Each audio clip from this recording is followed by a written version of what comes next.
Welcome back. I'm Gary Parr. And I'm Beth Ellicott. You're listening to the midweek version of Fiber Talk, the twice weekly podcast for ground claw stabbers. Oh, stabbing. We're stabbing today. Yes, we are. This week, we're sponsored by Avlia Mediterranean Folk Embroidery, which is a good thing. Yeah. Yeah, Avlia, A-V-L-E-A, avlia.life is the URL. Different, weird. I didn't know about the life one. Obviously it's an extension that works, but it's a good one. Easy to remember, but you're so used to .com that you have to remember that little right oddity. Yeah. So avlia.life, new design Avanthia, which I like that one. They have to get that. And then in September, 20% off of bit kits, which are the small kits. And so the code is BitKitLove. And it's right there on the homepage, so you can find it. But 20% off on bit kits, that's pretty good. And then I was checking out, she has a nice collection now of demos and videos. So if you've never cross-stitched, she has a demo of a video right there to show you how to do it, and several others. But then I was looking at she also has these, offers some finished embroidery pieces. And so she has a selection of those there, machine and handmade. And I was going to ask you about this because two of them are Copanelli, which looks like some kind of a lace, and they're beautiful. I didn't get that far. I got stopped. I started looking around and I was like, oh, look at that one. I was back at the cross stitch. I didn't even get over there. Yeah, well, check out the Copanelli finished pieces. They're beautiful. And did you, I don't know if people are following her on Instagram, but the one she's going to release soon, the Ukrainian crisscross. Yes. The pattern that was made from a printed plastic shopping bag out of Kiev. Yes. Oh, I love that one. The blue and white one. Yep. That was shades of blue. Oh, I can't wait till she releases that one. Coming up, yeah. Yeah, she's pretty creative. Krista West there at Avlia. She is pretty creative. So, go check that all out. Avlia.life, 20% off bit kits. And yeah, watch for that. And then, hunt down in the finished embroidery, the Copanelli. I think I'm saying that right. Copanelli pieces. She needs to make kits for those. Yeah, she does. We'll have to pester her about that. Right. Yeah. We'll get a bunch of emails fired off. Make kits. Make kits. Yeah. So tonight, pretty excited tonight. We have our second live tour with Gallery 76 of the Embroiderers Guild Galleries in New South Wales in Sydney, Australia. For those of you who are figuring out time zones, Sydney. So 8 o'clock Eastern on the YouTube channel, the Fiber Talk YouTube channel, we have the live tour of the Secret Garden. And that's going to, I'm anxious for this to happen, quite frankly. It looks like it's going to be an exceptional show. Yes. And the last one with the Rakama was beautiful. This is, I don't know. The gloves from the exhibit brochure, I'm like, blow that up. I got to see what those are. Yeah. Yeah, that was the thing. I kept blowing up the photos trying to see more of them. And of course, there's a limit. So I'm really anxious to see those in the exhibit. Yes. Yeah. Yep. And it's opening day. So this will be Wednesday night, which is Thursday morning in Australia. And we'll be seeing the show about an hour before the exhibition opens to the public. So we're getting it as fresh as you can get it. And then Sharon Peoples and Belinda Jessup, the two artists who put the artwork together, the needle art, embroidered, machine embroidery together, all the designs, they will be there and they will be joining us tonight. So we'll get to communicate with them, ask them questions, hear from them about the various designs. And, of course, April will be there to tour us around. And, This is going to be good. This is It's going to going to be be a good. great show. Yep. I'm excited. Yeah. So 8 o'clock on the YouTube channel, the Fiber Talk YouTube channel, wetalkfiber.com/YouTube. If you are not a subscriber, we'll get you there. And then always easiest to subscribe, and then you get the notifications automatically. So that's going to be good. Our second one in the tour. Yeah. And there's, we just can't go to Sydney right now. So this is the next best thing. We can't go anywhere right now. We're stuck at home. Never thought I'd see the day we'd be locked into our own country, but we are. We are. Yep. So yeah, but that's just it. To see that kind of artwork from Australia and up close and be able to ask questions. Yeah, talk to the artist. That's even harder unless you happen to snag tickets to the opening show or, where the artists happen to be there. Yeah. Yeah, because most of those exhibits, they're there for the opening night and then they're out. Yeah. Right. Yep.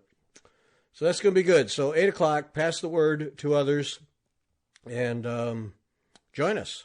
It'll be fun. It will be fun. No Friday show. We're taking Friday night of the Labor Day weekend off. And so there won't be any show. Shutting the machines down Friday. That's it. Stopping for a day. Good plan. Yep. So no Friday show, but we will have a Sunday podcast, regular Sunday podcast, and that will be Kimberly Jolly from the Fat Quarter Shop. Did that with her some time ago, and so we'll be sharing that on Sunday, Kimberly Jolly, and then we'll be back the week after with our Wednesday and Friday shows. And if you're interested in being a guest on a Friday show where we get to talk to stitchers and look at their work and talk about their various projects, let me know. Gary at wetalkfiber.com. Send me an email because I like to line up those people in advance. So if you're interested in doing a Friday show with us, it's pretty easy to do. It really is quite easy to do. And you're only on camera for a short while, so if you're camera shy, it's not that big a deal. And it's easy. Yeah. But we have a lot of fun. I like doing those shows and talking to stitchers. I think it's fun. Right. And it's always fun to see what, how they progress through time, see what they started with, and what they're doing now. Yep. Well, and you pick up tips too, I don't think we've had one yet where we didn't learn something. Right. Yeah. It's it's the usual thing. Stitchers get together and you all learn something you didn't know before. So, right.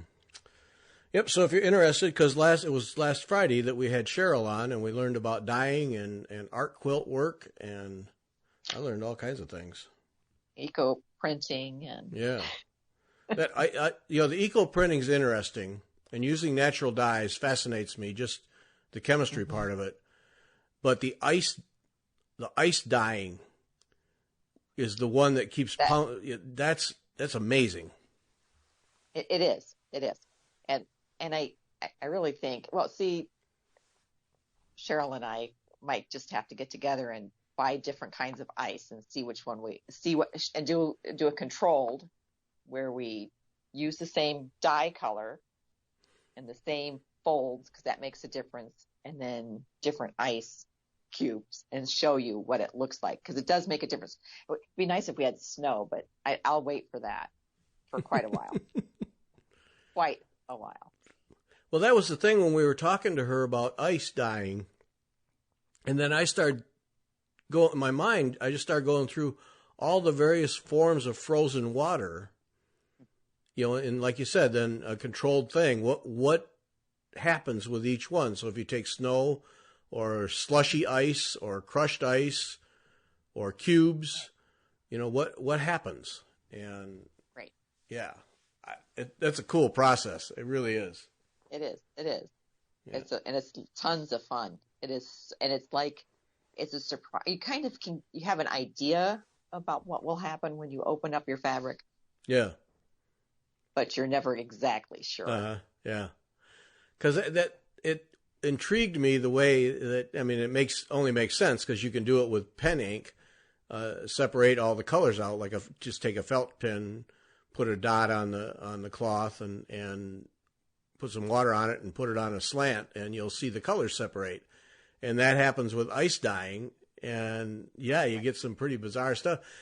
Almost better than tie-dyed, I think. It kind of has that Yeah. look to a degree, but it's better. Oh, you have to see it live in person. It's totally, because we tie dye too.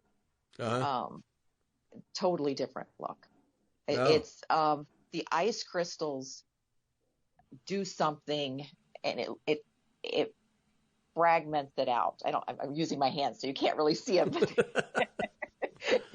it spreads out that dye, so it bleeds differently. Yeah, it is so cool. And certain dyes are just perfect for that. I have a color from Dharma called Dutch chocolate, and I didn't realize it had blue in it. Mm-hmm. I thought it might have red, but I didn't see any of that. And I'm thinking, okay, I'm going to have to ice dye with this color because I've got to see how it separates out. Right, right. Well, that's just it. Yeah, your darker colors, you're going to get more colors out of it, more of the spectrum out of it. Yeah. Well, or it depends on the dye. Oh, does it? On the dye. Oh, so they Yes. don't always separate then. Right. And some are better than others. I mean, Oh. there's some colors that just, I'm trying to think of one that we've used a lot that really, and I'm just drawing a blank right now. But some of them just, they have, every time you use it, you're going to get a fabulous result. So, and we buy it specifically so we can ice dye with it. Uh-huh. What fun. It is. You guys have a great time dyeing cloth. Yes, we do. And I was going to ask you, these are not very big pieces that you're dyeing, are they? Well, it depends. So, I dyed all the fabric for a king size quilt. Well, not all the fabric. I dyed most of the fabric for a king size quilt for my parents that I made. I couldn't get a good black. So I finally gave up and just went and bought some.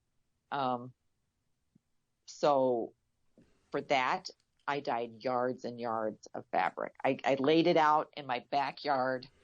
I think we had a tarp, and I literally took the dye and just spread the color across. Oh, it came out so cool. And then I cut it up to make the quilt. And yeah, that was lots of fun. Yeah, so we do yards. We do yards and yards at a time. Or we do a fat quarter or a fat 8. Okay, so some cloth of size then. Okay. I thought you were doing little swatches with this stuff. We do that too. Okay. Well, because we actually have notebooks that have little color swatches in them. So when we first started, Cheryl, myself, and another friend, Sue, we each picked a colorway, we dyed it, and then everybody got a little square from all the 30 colors. And it made like a rainbow. And then we had all 3 different colorways. And then that was fun. So we did it again until we done all the different colorways this company had. And we put it into a notebook. And then we decided to take a class where she taught us how to do, I want to say 100 different color swatches. I'd have to pull that book up. Wow. With tints and tones. Yeah. So, and that's, yeah. So every now and then I pull that out and I'm like, okay, I need this color. So how do I make it? Mm-hmm. And now, you can do that. when you get serious about this stuff, I'm sure you keep meticulous records so you can repeat and with consistency. But do you guys bother to write down what you're doing, or is it just for the fun of seeing what happens? It depends. So, so if I know, there's certain colors I can make, there's a colorway we call Flower Garden. I can measure the dyes out for that and get those colors pretty consistent. Mm-hmm. So, and I've dyed thread. So I know Flower Garden or Prism are my 2 favorite colorways. So if I need colors from that, I know how to make those threads again. There'll be a slight variation. Maybe I didn't measure exactly perfectly. Yeah. I didn't put in the exact amount of water in my dye mix, but it's close enough that you'd say it's the same dye lot. It'd be the same. It'd be maybe a different dye lot, but you could say, okay, yeah, I can blend these two colors. Right, right.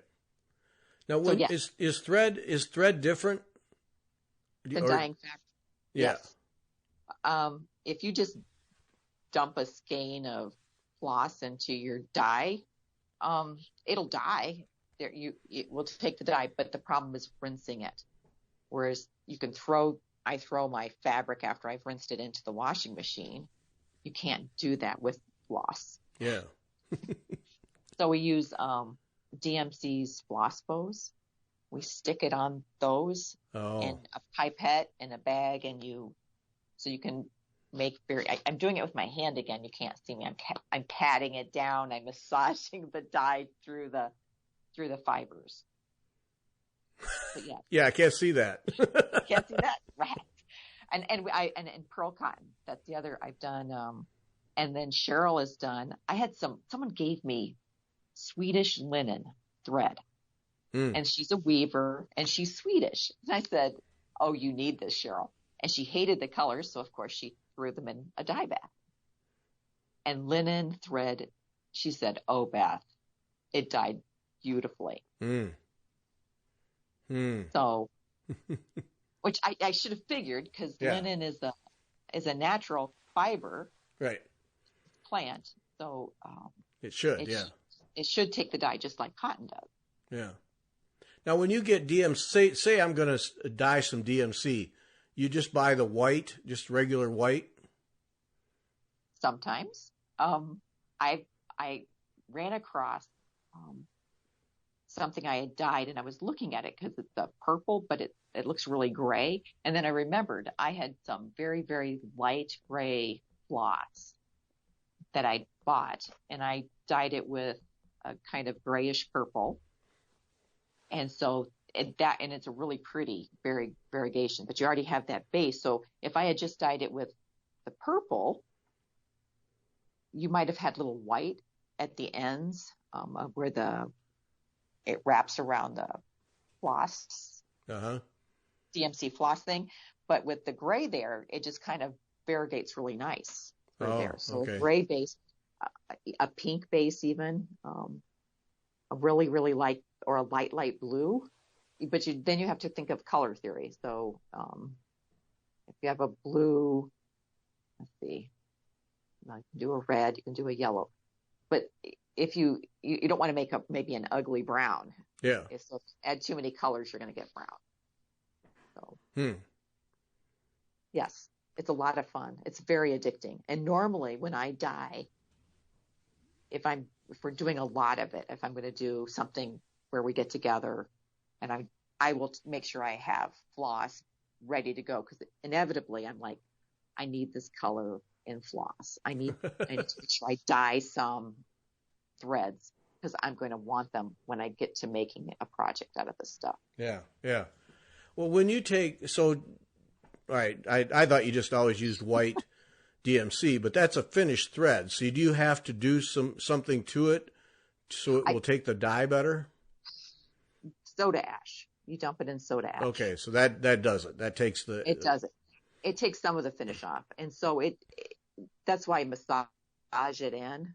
Where with fabric, you either buy prepared for dyeing or you prepare your fabric. Like Mary Corbett says, she boils the stuff. I don't boil my linen if I'm going to do it. I do give it a good wash, and even then, I have found I'll have spots where it's resisted.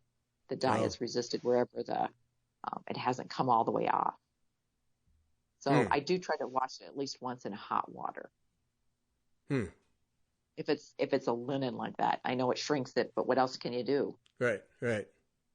You just have to. Yeah. You have to. So then you have been able then to dye a cloth and then also dye a thread to either match it or be complementary in some way. And so you literally can sit there in your kitchen and have a project in mind and create your own colors for it. Yes. and how many threads have I created, and I haven't had a chance to finish using them. Uh-huh. Now, that was the other question I had for you.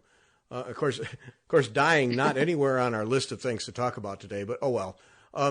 When you dye the thread, then does it stitch just like regular DMC, or because you've altered it, is it weird? It's not. I find the pearl cotton has lost its. You know how pearl cotton kind of has a sheen, right? So it loses some of that, but it stitches the same. It's not maybe as shiny, and because you have, it's caustic. Soda ash is caustic. Right. I leave it in for 24 hours, and then I stop the dyeing process by starting to rinse, especially the fibers. If I don't get, or if I'm doing linen, the cotton fabric, I don't worry so much about. I'll stop it, I'll rinse it a little bit, but I've left that for like a week and said, okay, I'm going to come back to you later and rinse you. But with threads, I normally try to make sure I get them a good rinse and put a little soap in with them, and just to make sure that reaction has stopped. Yeah. More worried about the caustic of the soda ash than the dye itself. Oh, okay. So you got to make sure that gets neutralized in some way. Right. Yeah. Right. And rinsing. That's the one thing people don't like when they do threads. It's rinsing those threads. And because it just takes a long time. And I like red, and red and purple are notorious. They're just harder to get that dye out. Yeah. The excess, you mean? Yeah. Right. So it doesn't bleed while you're working with it. Yeah. So and the only way to do that is just to wash it and wash it and wash it. Correct. Right. Yeah. And that's why on those little floss bow things makes it so much easier than anything else. So you put them on the floss bow to start rather than after you've dyed them. Right. You start with them on there. And you always want to make sure you do plenty, because just in case you don't want to run out. Right. Yeah. I mean, you can make another batch of dye, but again, it's not, unless you're very, very careful about your dyeing process and very, very exact, you're going to run into issues with it changing just a slight amount. Yeah. And you could work with that, but you do have to work with it then. Right. Can't just run to the store and get another skein. No. Doesn't work. No. Fascinating. Yeah, but I can tell, watching you and Cheryl in your posts, I can tell that you guys are literally addicted to it. I mean, I can tell you're just egging each other on and having fun doing it and learning things. Right. Well, before COVID was going to shut us all down, we were going to have a dye workshop at our local library. That's normally where we do our dyeing. They have a big room, and we set up tables, and Cheryl and I generally get together, and I help her prepare the dyes. It's kind of nice if there's 15 people coming to the dye workshop, if you have someone else there to help you mix them. Yeah. So, and then we dye lace, and then it's fun to see what people are doing with the dyes too. Just get a creative group of people. Yeah. Oh, I'm sure. Yeah. You get all walks of life, all different kinds of things and different ideas. And yeah, it just goes crazy. Yeah.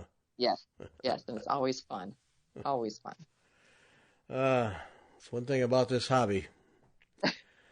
You get bored. It's never boring. Yeah. You get bored with this. Go try that. Yep. There's always something.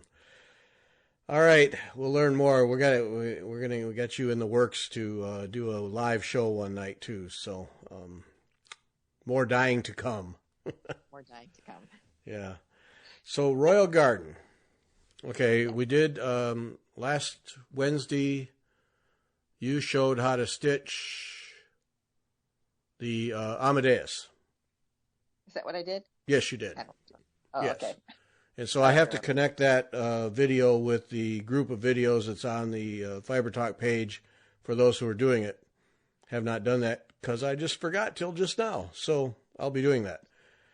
I been working on mine. I got all the waffle stitches done, and I started the Scotch stitches that go around there, and then the Amadeus and other things go in the side of them. And it looked like my canvas had kind of a kilter to it, kind of an angle to it. Oh. Yeah. And I thought I had it on square because I'm pretty meticulous when I mount the canvas to make sure that it's square. And that the threads are square, not that, because I don't like, I don't like to have it, have it blocked after the fact. Right. And so I got the square out, and sure enough, it was off. Oh. Like the threads are at an angle.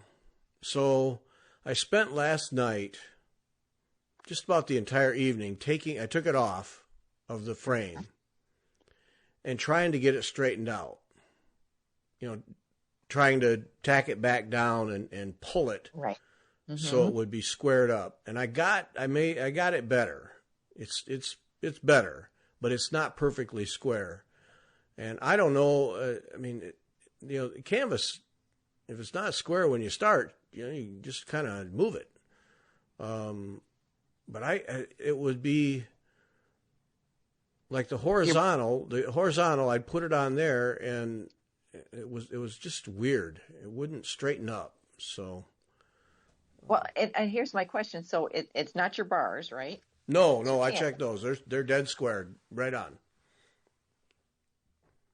Okay, now how old is that canvas? Old. The chart. She released the chart in 2013, and I bought it. I bought the kit right after that. But it's been stored, rolled up since then. Right. Right. Yeah, and I wouldn't, not unless the canvas itself was bad.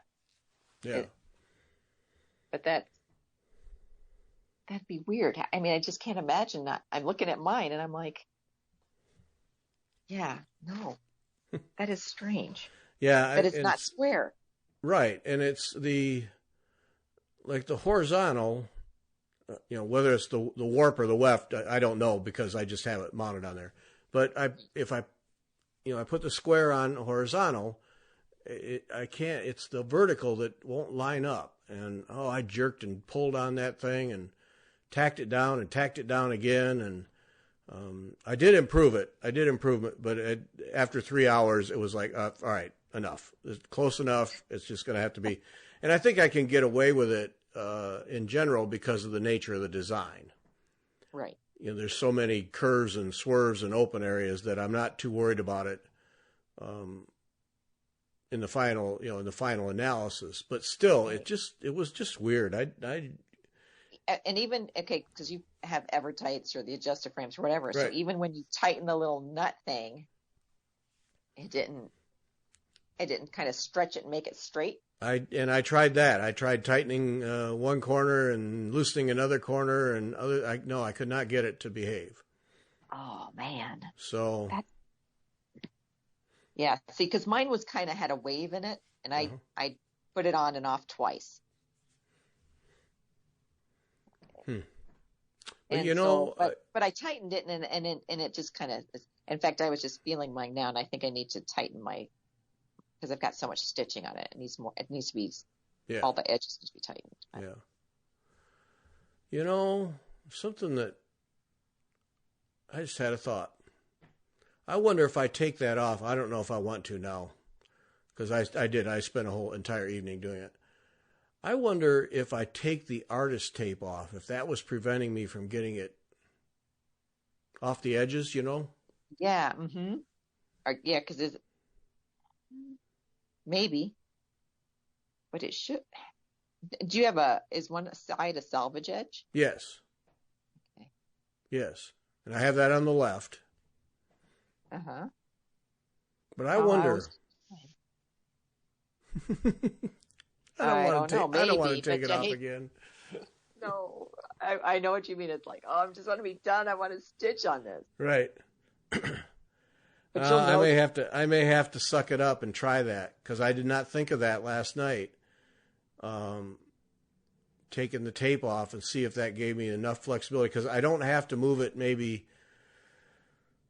between maybe a 16th of an inch and it'll square up. It's not much. Yeah. But, it's at an angle, so if I measure from the bottom of the canvas, it just gets worse and worse as you go to the top. And so it becomes, it starts to push an eighth of an inch. Yeah. All right. Could you take off just one side of the tape? Well, no, because you're going to have to take it all off anyway. Right. Never mind. I think I'm going to have to give that a try. I think I'm going to have to take it off of the canvas again, or off the frame again, and take the tape off and see if I can get that to square up. Right. Let us know how it goes. Yeah, I think it's worth a try. I've invested this much in it. I think I'm going to dig in and go. Right. Yep. Right, and you're not that far in. I Right. mean, you got that set of Scotch stitches, because the next set of stitches, I mean, yeah, you've got the walnutto and all that in there, but you've got those big old long, were they road stitches, I guess, that are with the neon rays. And if that isn't squared up and you're fiddling with it, then you're going to start distorting those stitches. Right. And that's going to be a problem. Yep. So, all right, I got to take the tape off and give that a try. So there we go. We learned, just talking about it, learned something there. All right, I'll give it a try. Might as well. Yeah, why not? Because you won't be happy with it. You won't be happy with it. No, that's just it. That's just it. It just, I don't know. It just caught in the right light when I finished those waffle stitches. There's an angle there. I thought that was square when I put it on the frame, and there's an angle, and then it just kept bugging me, and so, yeah, I gotta take another run at it. Gonna have to, yeah. Right. Well, here, and now I have a question for you. When you use the silk, I'm looking at my silk lame, which isn't laying too flat. Do you kind of untwist it and lay it when you're doing like a long stitch with it? Untwist it? It's kind of twisted. That thread is it's slightly twisted together, and so it looks like it's a bunch of strands of silk with a sparkly thing in it. Oh, the silk. No. I leave it twisted. I try not to untwist it. Yeah. Okay. Oh, because I was trying to lay it with the inside those crescents. I'm doing whatever Jessica Grimm did because she's brilliant. Yes. And it's untwisted, and then I think, well, maybe I should untwist it and lay this and get a smoother look. No, I don't think you'll like that. Okay. Because I think you'll lose the effect of the metallic that's in there. Yeah. No, I don't think you want to do that. Plus, that stuff tends to snag and come apart anyway. Yeah. Yeah. No, I wouldn't do that. No, I think that'd be a mistake. Yeah. Leave it the way it comes off the card. Yeah. Yeah. Oh, and speaking of Jessica Grimm, side note, she has a new Goldwork class that she's getting sign up for. So check that out. Yeah. Looks interesting. It does. Yep. And then we were talking about the Presentia floss, which is when you separate it out, the strands are thinner than DMC. And so I was doing the Scotch stitches, which calls for 3 strands. And if you don't lay them just right, it doesn't cover. Right. And so then you and I had an exchange about 3 or 4. And you said you went 3 because you only had 1 skein. Right. And I have 2 skeins of each color. And so I did a little test on the side. And I'm definitely going 4. Yeah. Yeah. I even normally use 4 when I'm using DMC because I like that fuller coverage. Yeah. But I had a feeling once I started and I was using 3, I thought, and I made a mistake and had to rip. I thought, I might run out if I only have 1 skein. So I stayed with 3. I just stayed with it. More because I was afraid it would be hard to get that thread, that single. Because I don't know who carries it locally. I guess I could have called Kim. Kim will have it. She has plenty of it. So yeah, but you're down the road now. So Right, um, right. no, But maybe I'll get another skein of the light purple and do two. yeah, yeah, because it looks very nice. I did the 4, and it's worth it. It's worth it. So I'm going with that, and plus then I can just do a loop start each time too, which is a nice plus. But Yes. yeah, it filled out and it's going to give nice plump Scotch stitches. So that's definitely doing that. But I got to get that canvas squared up first. Darn it. Oh, Yeah. Well, and you can't. I mean, the further you go, it just gets impossible after a while. So right. right now, that small square I have in the middle, I can jerk that around and get it to square up. Right. But like once you start laying those long stitches, then Right. you're not going to be wanting to jerk at it. No. So, all right, tape comes off. Try again. And I need to find tacks. You know those tacks that you get that all the needlework stores sell, the brass tacks. Yes. That I have. Well, we all have a ton of them. But Right. I need to find a tack that's sturdier. Because it seems like every box of those you get, almost a third of them are basically one-use tacks, and then they bend going into the wood or coming out. Or I had a couple of them where the pin part snapped off the head, and Ooh, yeah. I got to find a sturdier tack. There's got to be like Well, industrial grade tacks, and I have one. No, one, two. I have four. No, three on this piece because I just pulled the ones that I could find, but they're big fat things. I'm trying to think which designer sold them to me because I have another bag of them in my basement. Let me see if I can send you. I don't know. I don't even know if they have a manufacturing name. Yeah, It's that's just like the a thing. stack of them. I'll have to. Someone will remember. Probably Deb DeCrane will remember Deb, if you're listening, you send me an email. Yeah, because I'll email her. She'll remember who sold those to us, and because they're bigger, they're maybe not quite dime size. Oh my. Yes, and like I said, I took a class from her, a workshop, and they're thicker. They've got a bigger post. Yeah. In them, a little bit bigger. Because we got to have tacks that are not one-use tacks. Got to have something that's sturdier. Because like last night, I mean, I pulled a ton of tacks out 2 or 3 times, and I was developing a pretty good little pile off to the side of ones that had bent when I pushed them in, and you can't really straighten them back out. And I'm sure I'm not going to take the time to straighten them out. I'm sure if you wanted to fiddle with them, you could, but I'm not. It's not gonna. And I thought, man, these things, I got to have a more durable tack. So. Well, and these are bigger. What I don't like about them is when you have to go to removing them. I can't use whatever the tool is. I have to use a little screwdriver to pull them out. Okay. So, and that's why I don't care for them as much. But I do have quite a few of them. They are much sturdier. And for something like this, it's just such a big piece. Right. I probably should have used more of them because they hold better. They're just a bigger area holding down across. Well, see, and I don't mind taking them out, if making an extra effort to take them out, because ideally, or in 90% of the cases, you should only have to remove them one time. Right.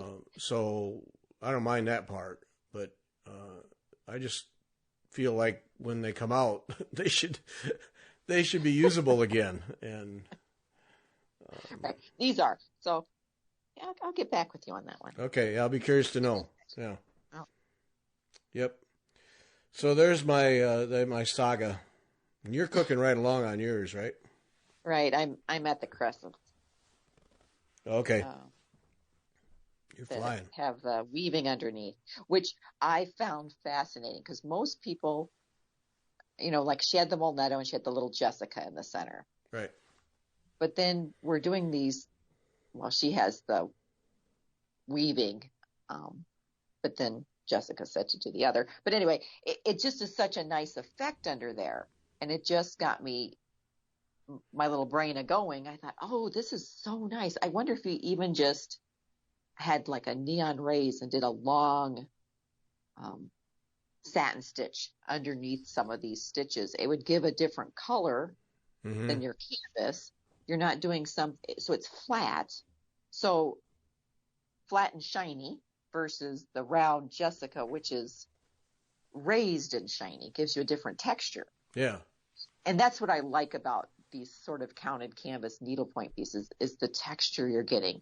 I'm just looking at the picture now. So next to those crescents, she's got, I don't know what those are, some sort of little woven cross things in a light green, but they almost recede back into the canvas. So you've got all this depth going on with the piece, right? Which I find interesting. That's what makes this one fun for me to stitch. Yeah, and I think that's what's, well, you can, people say, well, you can do the same thing with painted canvases, but I find the texture, the dimension that you get out of these counted canvas pieces, you use a lot of different threads and different colors and blah, blah, blah, but the texture that you get, to me, is as much fun as anything. Right. And I know what you're saying. I've got several painted canvases in my stash, but there's something for my math mind. It's the geometrics. My kids always tease, are you doing another geometric? I'm like, yes, I love these. Yeah. So, but there's something about that, the geometry of them that I like. Right. This is a painted canvas. Yeah, for me, it's the geometry, but it's the symmetry. It's, everything balanced, everything just so, right. Yet within that symmetry is all kinds of variation. Right. And no, I'm with you 100%. That's why I do those and don't do painted canvas because, but I've said it 100 times, the people who really know how to do painted canvas is absolutely astounding what they can do. It really is. Right. And it looks, some of them are just gorgeous, how they make them come out. Oh yeah. Yeah. Yep. And, I did want to mention we talked about the Case Creation floor stand and mine's a really old model. And of course I'm holding it using this big, 17-inch square stretcher bar on that thing. Man, that thing is, I've tightened it down pretty tight so it doesn't sag. I'll tell you, that thing holds, and that old black ball that they use in the head there, geez, I tell you, you'd think it'd just say, enough of you and give way, but nope. It's working. So. Yeah, it's on my Christmas list this year. Okay. Okay. And then, I do want to offer this. I mentioned the stowaway stand that I have that I was using with Hannah Longstreth. A little tip: those clamps, they're fairly standard design that have 3 bolts. They have the one that goes in the back, and then the 2 with the knobs that you actually clamp down on your piece. Mm-hmm. I don't remember where I picked this up, but when I got that stowaway stand, the bolts were not long enough, and so I couldn't get my Millennium frame, the side pieces in there like they should be. Mm-hmm. And I don't know why I didn't think of this, but I read somewhere, I just went to the hardware store, and instead of 3.5-inch, I got 4-inch carriage bolts because they're just standard carriage bolts. Got 4-inch carriage bolts. Now I can take any size. Just replace those bolts, and that thing opened right up, and I put the Millennium frame in there and clamped down. Perfect. Yep. Yeah. What a thought. Because, it's just conventional hardware. It cost me all of 20 cents, I think, to get the carriage bolts. And so then if you got a bigger stretcher bar or side clamps on your scroll frame, just go get longer bolts. And yeah, perfect. So yeah, that was good. I was going to ask you about these challenges. You and Cheryl are always doing these challenges. Like you're doing, what are you doing? Autumn Well, challenge? no, it's so what is it? September sewing challenge, I think is what Oh, she named the hashtag.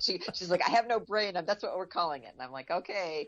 Um, we for years we followed someone who did the 100-day project, and I was like, 100 days of doing the same thing. I don't know. And then one year, Cheryl took the plunge. She did it. And she goes, you got to try it, Beth. And I was like, But I think there's something about, I did last year, 2019, I did 100 days. And I said, I'm going to stitch every day. That was my said thing I was going to do. Well, I stitch pretty much every day. But what I challenged myself with was to post a photo on Instagram every day, which is a whole different ball of wax. uh-huh. But doing those challenges, it gets you from what you normally do, and it makes you kind of think outside the box. So we were traveling at the time. We traveled to London.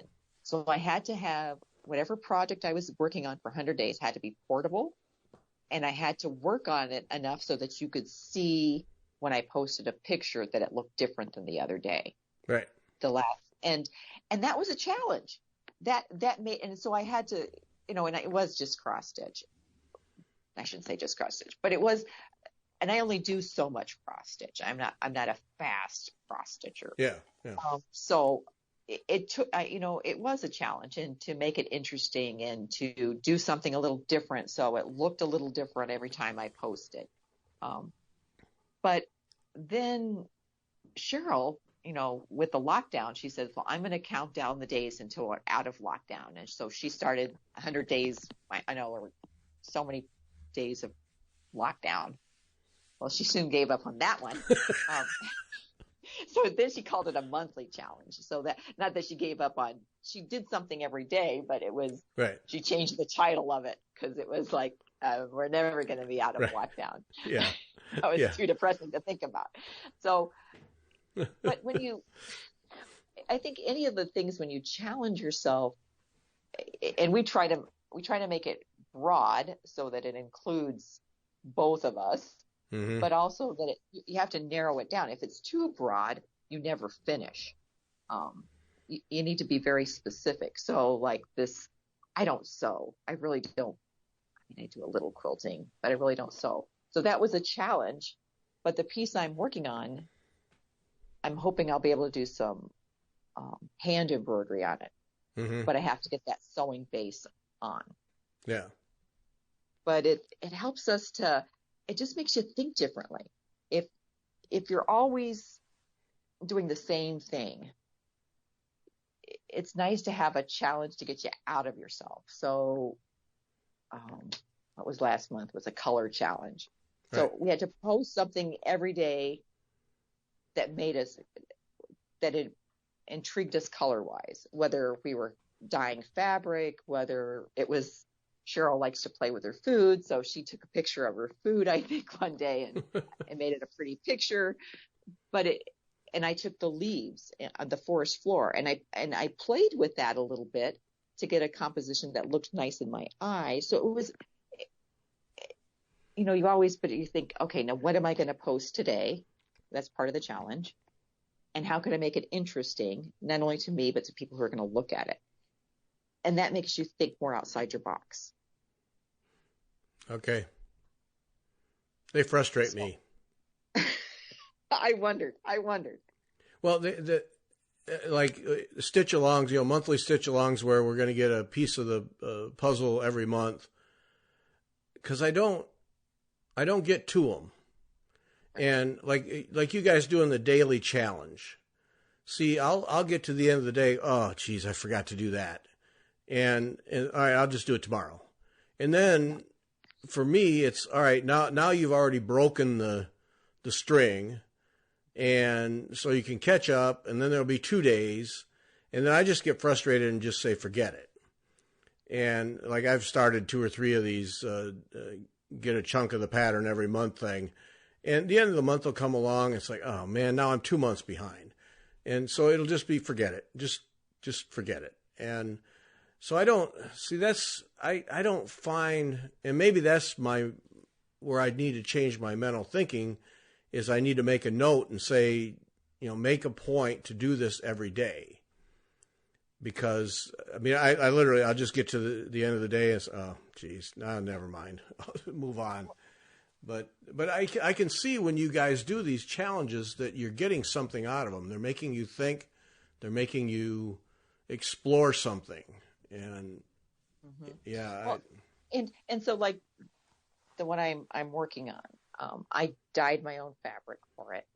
And I played with it. I thought, oh, I have this idea. I'm going to do buttonhole stitch around this edge, and then I'm going to attach it to my brown cloth, and then I'm going to do maybe I'll do some drawn thread or pulled thread.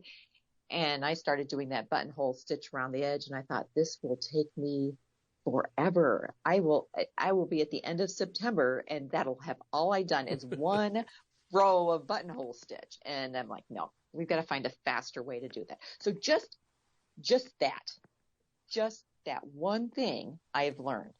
Uh-huh. I can't dawdle on it, or it will end up in the never finished whip pile. Yeah. So forcing myself to say, okay, yeah, I'd like to do this, but it's just not going to work for me, at least not right now. I'll store that idea for later, and I'll do something else with this piece. Mm-hmm.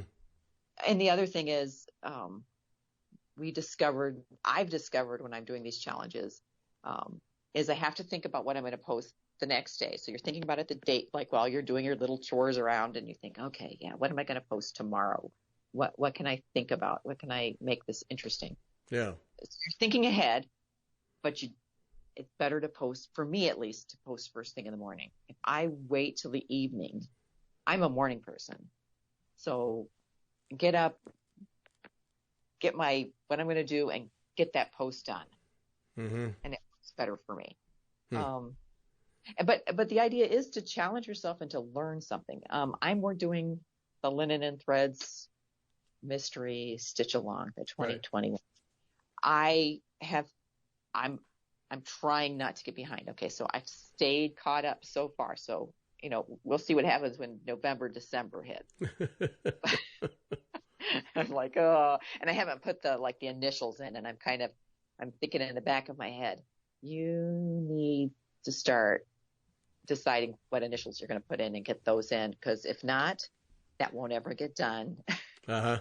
Yeah. From January. But I work on it at the beginning of the month. It will be pulled out probably this weekend, and I haven't printed the chart, but I'll print it out and I'll work on that until it's done. So that way you just block it out and say, all right, I'm not stopping till I'm done. Right. Yeah. Right. Okay. And I normally don't do a whole lot of those mystery ones, because although I like being surprised, I do want to see the whole pattern. I've done several though. I've done, A&G used to have a Stitch of the Month.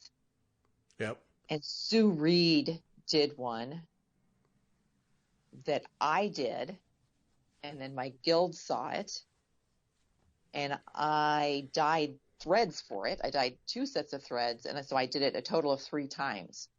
I still have 2 of the canvases. One has since disappeared, but I taught that to my guild. But most of them didn't. They wanted to see the final product. They didn't want to do it as a mystery. Yeah. Yeah.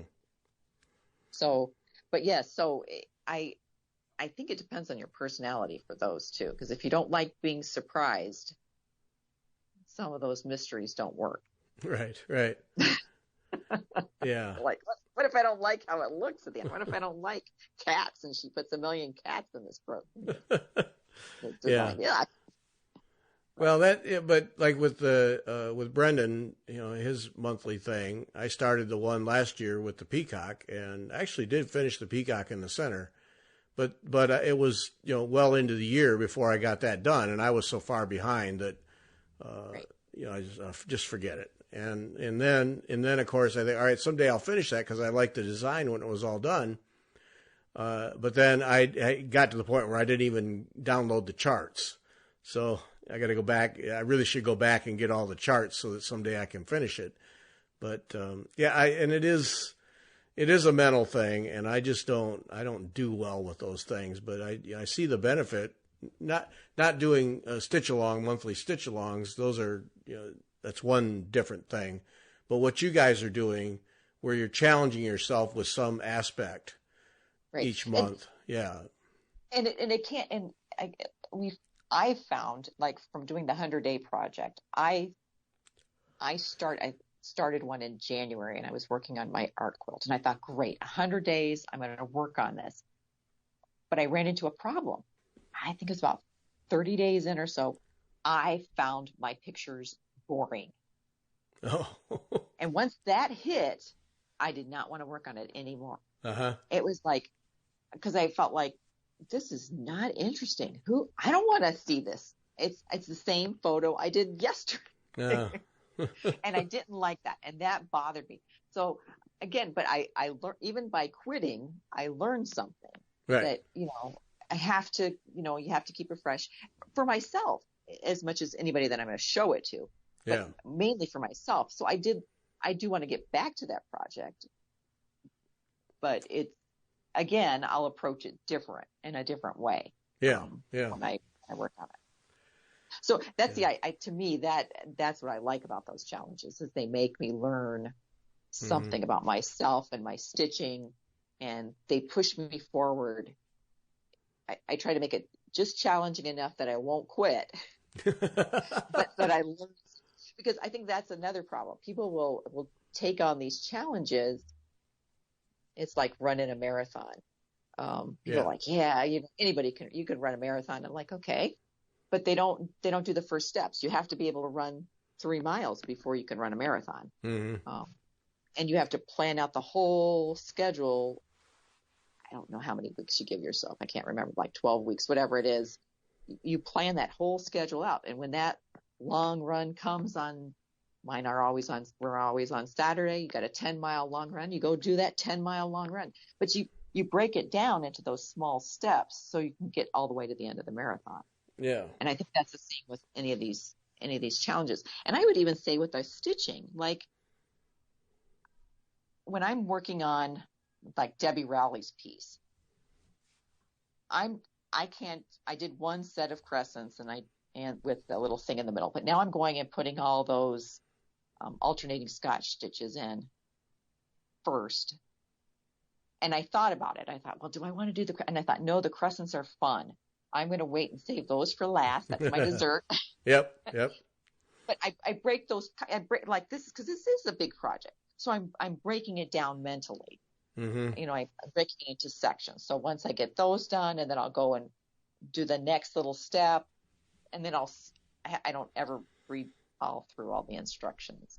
Too bad about that. But I will do that. I will decide how I'm going to break down the next, because it looks like it's a big chunk in the 4 corners. Yeah. However she does that, I will break that down mentally. Okay, I'm going to get this much done. I'm going to do this section first, so that way I can do the fun stuff, or I have to get all this done so I can work on this fun stuff. Yeah. And then you've got the border on there too, which is I think it'd be easy to get burnt out on not getting that little light purple border going around, which is Scotch stitch. I will probably figure out where that goes and start adding it, like saying, okay, I'm going to add a length of thread and do so many Scotch stitches. Yeah. Mindless stitching. Yeah. Mindless stitching. Just, yeah. Right. But I think that's part of it. If you break it down, it makes it easier. Yeah. To get done. So it doesn't end up living in the, like at my house, living in the basement. Unfinished. Yeah, yeah. Well, I think that's the case because I've been thinking about Royal Garden that once I get the center core done, that I think I'm going to go ahead and do each of the quadrants out to the corner so that I do all those stitches so I have a progression rather than go all the way around and do all the Jessicas and do all those things. I think I'm going to do each quadrant and make my way around that way. So, okay, so here's my question. Okay, for me, if I did one quadrant, and I've done this on a piece, at least one piece, I'm like, okay, I know how to do that.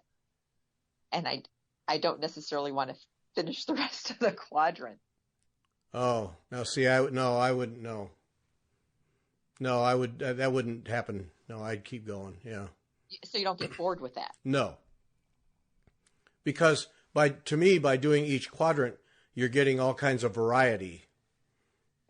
And then the next one goes faster anyway. So no, that wouldn't happen. I don't see. No, I would finish it. Yeah, but I can see how you would say, "Oh, no, I got to do this again." No, forget it. Yeah. No, I'll keep going. Yeah, but see, for me, for a lot of pieces, it seems like there's a fragile nature to them. In that if you get a piece and you start working on it, and if you start to have trouble, there's a breaking point there where you'll set it aside and say, that's frustrating me. I'll come back to that. And in a lot of cases, you never do. Right. And you get stopped by that one stitch or that one area that frustrated you. And there's a mental fight to get through that. And I think you suggest a good way. Do stuff this is the wrong word, but do stuff that's painful to stitch and save the good stuff for dessert. And, make yourself do things that you find boring just to get to the fun stuff and do it in pieces, like back stitching and cross stitch. Do it as you go along, because I would suggest the majority of people who don't do it as they go along get to the end and go, oh, geez, now I got to go back and do all that. Forget it. I'm not going to do it. Yeah. Right. And or if it's like I have a piece, I want to get it done, and I have this. I want to get it done before the end of the year, but I'm at a spot where it's just killing me. Yeah. So, but I've decided I'm gonna get to a certain point on Royal Garden, probably get all these crescents in, and then I don't know what that little thing is there. It looks like some sort of Amadeus. Anyway, get that in, and then I'm going to put it aside because I know I'll get back to this one. Yeah. And try to work and work for maybe a day, a week on the other piece. But that one might require that I work on it consistently so I can get this stitch so I can finish it. But if not, it's going to languish, and I love it, and I want to have it hanging. So it's like, okay, I've got to just get over this mental block, and I've got to just kind of force myself to say, okay, one night a week, I'm going to work on this. Yeah. Till you get past it. Yeah. There's a fragile point that if you don't fight past it, I think at least it happens for me in a lot of them. If you don't fight past it, it just goes in the pile. Right.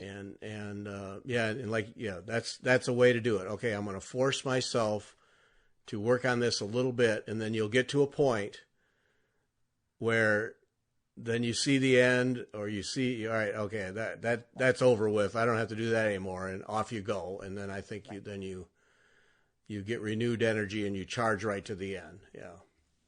Right. Yeah. So I don't know. First, I got to get the canvas squared up. well, good. And this is a fun piece. It is a fun piece to stitch. Right. It's a little challenging. It has a little bit of challenge in it, but that's good. That's good for your brain. Yep. Oh yeah. Yeah. No, I'm enjoying the piece. I'm enjoying the piece. I just gotta Yeah, I just saw that just in the right light, and that's got to get squared up. I got to get that. So, but I'm, just talking about it here. That tape, I should have taken the tape off. Yep. So we'll give it a run. Yep. All right. Let us know. Let us know. Oh yeah, I will be reporting in. I will. All right, we gotta. Holy smokes! Yeah, it's time to stop. No. Jeez. All right. How'd that happen? Tonight, join us. Join us for the tour from Gallery 76. Yeah. It's going to be fun. Kimberly Jolly, Fat Quarter Shop is our guest Sunday. No show Friday. No show Friday. Don't send me email saying, where's the show? Because your computer's going to be off and you're going to be just relaxing. that's right. Not no beverage and stitching. That's right. Yep. Machines are off. That's it. All right. Thanks for listening.